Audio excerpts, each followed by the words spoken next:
Mr. President, let me ask you a question that is on the minds of many people in the event, given U.S. Forces withdrawing, given potential Taliban resurgence, which is what happens to women in Afghanistan. 20 years ago, under the Taliban, they couldn't go to school, they could barely leave their houses, they couldn't work. Women in Afghanistan today is a completely different position. There have been massive strides. Is there a danger of all that being reversed? Well, of course, there's a risk, but the women of Afghanistan, I'm very proud of, now speak for themselves, organize for themselves, and have turned into a nationwide movement. If the Taliban want to be stakeholders in the future, they need to recognize that women of Afghanistan aspire to the type of freedom that existed during the time of the Prophet, peace be upon him. Don't forget, Khadija, the wife of the Prophet, was one of the richest women on earth at that time. There is a culture of participation in commerce, in learning, in literacy, and others. So it's crucial that this gain, and as long as I have the honor of serving Afghanistan, every week, every day, you will see further steps for enhancing the role of the women, in particularly the education of the girls and their vocational capabilities. The women of Afghanistan, the young children, whom I see regularly on presidential grounds, aspire to be presidents. They're pilots, they're ambassadors, they're ministers.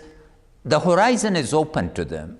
This would be one of the greatest injustices in terms of human rights in history if we don't respect this and consolidate it. Let me ask you about the regional dynamic with U.S. forces withdrawing.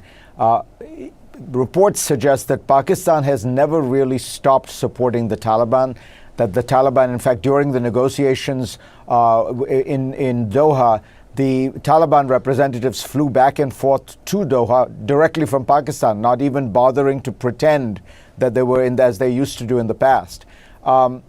Is Pakistan going to allow an independent, neutral Afghanistan, or are they likely to interfere? And is that interference likely to be solidified by a very strong Chinese support? Well, first of all, it's a moment of choice for Pakistan. All its calculations have been wrong. Verbally, the leaders of Pakistan all fortunately acknowledge that they do not want a Taliban government in Afghanistan, that they would like to see a peaceful, stable, democratic government in Afghanistan. We are key to their prosperity. The rate of growth in Pakistan could enhance by 2% in a stable and connected Afghanistan. We have a world to win together.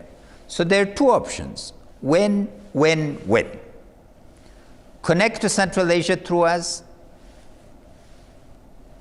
share in the joint prosperity through the Partnership for Peace, gain international credibility and support that they are all in need of, or opt for chaos. The country that would be most damaged by insecurity or a renewed civil war in Afghanistan is Pakistan.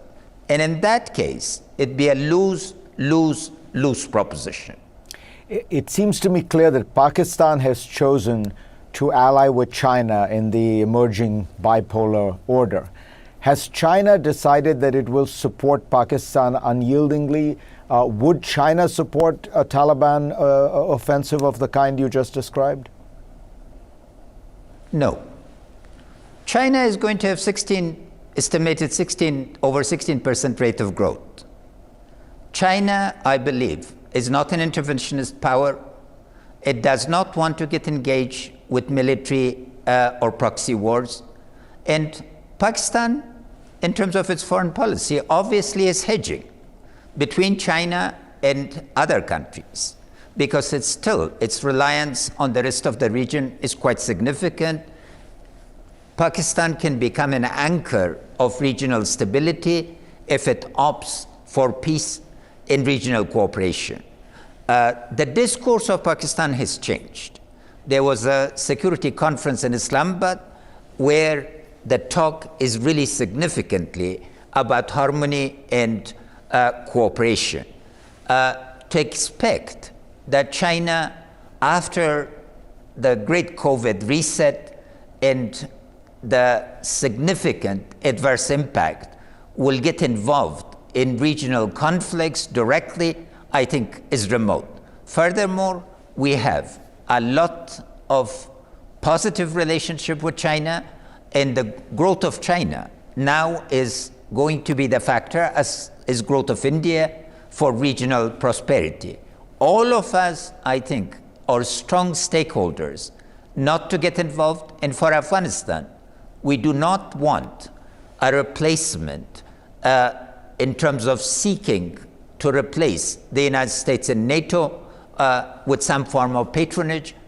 We want to have a multi-aligned policy where we are friends with everybody and not part of their quarrels, and hence our agenda of permanent neutrality that will benefit everybody. Thank you, President Ghani, for that important conversation.